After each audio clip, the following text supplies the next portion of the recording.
The federal ఆంధ్రప్రదేశ్కి స్వాగతం. BJP రాజకీయాలు, వాళ్ళ ఎత్తుగడలు, వాళ్ళు అనుసరించే వ్యూహాలు రాష్ట్రాల్లో బీజేపీ పార్టీని బలోపేతం చేసుకోవడానికి అసెంబ్లీ ఎన్నికల్లో కానీ, ఎమ్మెల్సీ ఎన్నికల్లో కానీ, రాజ్యసభ సీట్లు పెంచుకోవడంలో కానీ, ఎంపీ ఎలక్షన్లో కానీ వాళ్ళ సంఖ్యను పెంచుకోవడానికి వాళ్ళు అనుసరించే వ్యూహం ఎవరికి అంతుపట్టని వ్యూహాలుగా ఇప్పటికీ వాటి గురించి చర్చించుకుంటూనే ఉన్నారు. అంత పకడ్బందీగా వ్యూహాలు రచిస్తూ బలం లేనటువంటి రాష్ట్రాల్లో కూడా వాళ్ళ బలాన్ని పుంజుకునేటట్టు చేయడానికి వాళ్ళు అనేక రకాలైనటువంటి వ్యూహాలు రచిస్తూనే ఉన్నారు. దేశవ్యాప్తంగా అన్ని రాష్ట్రాల్లో వాళ్ళ జెండాని ఎగరేయడమే వాళ్ళ లక్ష్యంగా అడుగులు ముందుకేస్తూ వస్తూనే ఉన్నారు. అందులో భాగంగా ఏమాత్రం ఓట్ షేర్ కానీ బలగం లేనటువంటి ఆంధ్రప్రదేశ్ రాష్ట్రంలో కూడా బీజేపీ తన పార్టీని, తన క్యాడర్ని బలోపేతం చేసుకోవడానికి, ఓటర్లను తమ వైపు ఆకర్షింప చేసుకోవడానికి చాలా సీక్రెట్గా, వ్యూహాత్మకంగా అడుగులు వేస్తూ వస్తుంది. ప్రత్యేకించి 2024 ఎలక్షన్ల తర్వాత సినారియో ఏపీ రాజకీయ ముఖ చిత్రం మొత్తం మారిపోయింది. బీజేపీతో పొత్తు పెట్టుకోవడంతో కూటమిగా ఏర్పడిన తర్వాత రాష్ట్ర రాజకీయాలు మరో మలుపు తిరిగాయి. ఇక్కడ ఆంధ్రప్రదేశ్లో బీజేపీకి పెద్ద క్యాడర్ లేదు, ఓటర్లు లేరు, పెద్ద బలగం కూడా లేదు. అయినా కూడా కేంద్రంలో అధికారంలో ఉన్నటువంటి బీజేపీతో పొత్తు పెట్టుకోవడానికి ఇటు టీడీపీ కానీ, జనసేన కానీ అటు పొత్తు పెట్టుకోకుండా సక్రమంగా సయోధ్యగా వ్యవహరించడానికి వైసీపీ కానీ ఆసక్తి చూపిస్తూనే ఉన్నాయి. ఎందుకు ఆంధ్రప్రదేశ్లో బలమైనటువంటి పార్టీలుగా ముద్రపడినటువంటి తెలుగుదేశం కానీ, వైసీపీ కానీ, తర్వాత ఇప్పుడిప్పుడే ఎదుగుతున్నటువంటి జనసేనకి ఎందుకు బీజేపీతో అడుగులు వేయాలి, కలిసి అడుగులు వేయాలని భావిస్తుంది అన్న చర్చ, వ్యూహాలు పెద్ద ఎత్తున చర్చనీయాంశంగానే మారింది. ఇటీవల అంటే 2024 తర్వాత అధికారంలోకి వచ్చిన తర్వాత రావడంతో వైసీపీ టార్గెట్ చేస్తూ రకరకాలుగా కేసులు పెడుతూ మాజీ ఎమ్మెల్యేలని, అధికారుల్ని వివిధ కేసుల్లో వాళ్ళని అరెస్టులు చేసి జైలు పాలు చేస్తున్న విషయం అందరికీ తెలుసు. అందులో భాగంగా మద్యం కుంభకోణంలో ఎంపీ మిథున్ రెడ్డిని, సిట్టింగ్ ఎంపీగా ఉన్నటువంటి మిథున్ రెడ్డిని కూడా అరెస్ట్ చేసి జైల్లో బంధించారు. అయితే ఆయనకి కేంద్రం నుంచి, బీజేపీ నుంచి పెద్ద ఎత్తున మద్దతు ఉంది. అందువల్లనే ఆయన్ని బెయిల్పై బయటికి తీసుకొచ్చి ఏకంగా ఐక్యరాజ్య సమితికి భారతదేశం నుంచి దాదాపు 2 బృందాలుగా వెళ్ళినటువంటి ఎంపీల బృందాల్లో మిథున్ రెడ్డిని కూడా చేర్చి ఒక గౌరవప్రదమైనటువంటి స్థానం కల్పిస్తూ బీజేపీ వైసీపీ పట్ల తాను వ్యూహాత్మకంగా వ్యవహరించిందన్న చర్చ కూడా వినిపిస్తుంది.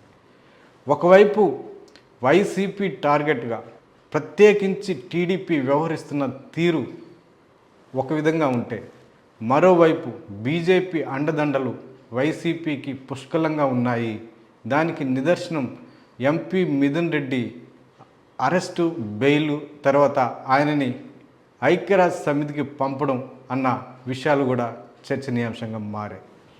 అంతకుముందు ఉపరాష్ట్రపతి ఎన్నికల సందర్భంలో కూడా వైసీపీ అంటే ఇక్కడ అధికారం కోల్పోయినప్పటికీ బలమైన ఓటింగ్ ఉన్నటువంటి వైసీపీ పార్టీని వదులుకోవడానికి బీజేపీ ఏమాత్రం ఇష్టపడడం లేదు. అందులో భాగంగానే ఉపరాష్ట్రపతి ఎన్నికల సందర్భంగా కేంద్ర మంత్రులు రాజ్నాథ్ సింగ్ కానీ, అమిత్ షాలు కానీ వీళ్ళంతా జగన్మోహన్ రెడ్డికి ఫోన్ చేసి డైరెక్ట్గా ఉపరాష్ట్రపతి ఎన్నికల్లో ఎన్డీఏ కూటమికి సపోర్ట్ చేయాలి, సిపి రాధాకృష్ణన్ గెలవడానికి మీ వంతు మీరు పనిచేయాలి, సహకారం అందించాలి అని ఫోన్లో డైరెక్ట్గా మాట్లాడారు జగన్తో. ఇది వాళ్ళిద్దరి మధ్య ఉన్నటువంటి, అంటే బీజేపీ పెద్దలకి, వైసీపీకి, జగన్మోహన్ రెడ్డికి మధ్య ఉన్నటువంటి అవినాభావ సంబంధాన్ని కానీ, సత్సంబంధాలు కానీ పెద్ద ఎత్తున ఉన్నాయన్న దానికి నిదర్శనంగా కానీ చెప్పుకోవచ్చు. మరోవైపు కేంద్ర తమ వైపే ఉంది, మేము కూటమిలో ప్రధాన భాగస్వాములుగా ఉన్నాము, అందువల్ల వాళ్ళ అండదండలు చూసుకొని బీజేపీ అండదండలు చూసుకొని రాష్ట్రంలో ఉన్నటువంటి సీఎం చంద్రబాబు కానీ, లోకేష్ కానీ, ఇతర టీడీపీ నాయకులు కానీ వైసీపీని, జగన్మోహన్ రెడ్డిని టార్గెట్ చేస్తూ వెళ్తున్నారు.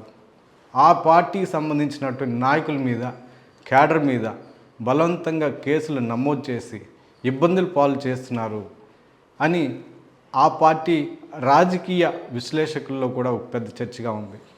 అంటే టీడీపీ కానీ, జనసేన కానీ కేంద్రంలో ఉన్నటువంటి బీజేపీ సపోర్ట్తో వాళ్ళు విచ్చలవిడిగా వ్యవహరిస్తూ, కేసులు నమోదు చేస్తూ ఇష్టానుసారంగా వ్యవహరిస్తున్నారు అన్న విమర్శలు ఒకవైపు అయితే, అదే ప్రతిపక్షంలో ఉన్నటువంటి వైసీపీ పార్టీకి అదే స్థాయిలో కేంద్రంలో ఉన్నటువంటి మోడీ కానీ, బీజేపీ పెద్దలంతా వైసీపీకి, జగన్మోహన్ రెడ్డికి పెద్ద ఎత్తున సపోర్ట్ చేస్తున్నారు, ఇది అంతర్గతంగా కొనసాగుతున్న విషయము అన్న చర్చ కూడా ఒక మరోవైపు వినిపిస్తుంది.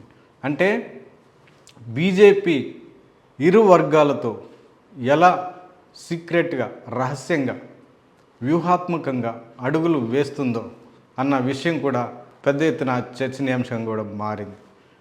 ఈ నేపథ్యంలో అంటే ఆంధ్రప్రదేశ్లో ఏ పార్టీని అధికారంలోకి తీసుకురావాలన్నా, ఏ పార్టీని ప్రతిపక్షంలో కూర్చోబెట్టాలన్నా నిర్ణయం కేంద్రంలో ఉన్నటువంటి పెద్దలు నిర్ణయిస్తే అది ఈజీగా జరిగిపోతుంది.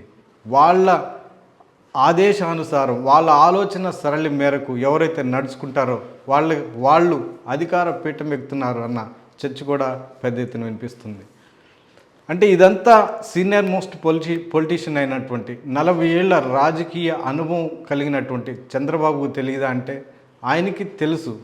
కాకపోతే ఆయన మీద నమోదైనటువంటి కేసులు ఆయనని బీజేపీకి అనుకూలంగా, బీజేపీ నేతల దగ్గర మోకరల్లే విధంగా చేశాయన్న చర్చ కూడా టీడీపీ వర్గాల్లో వినిపిస్తుంది.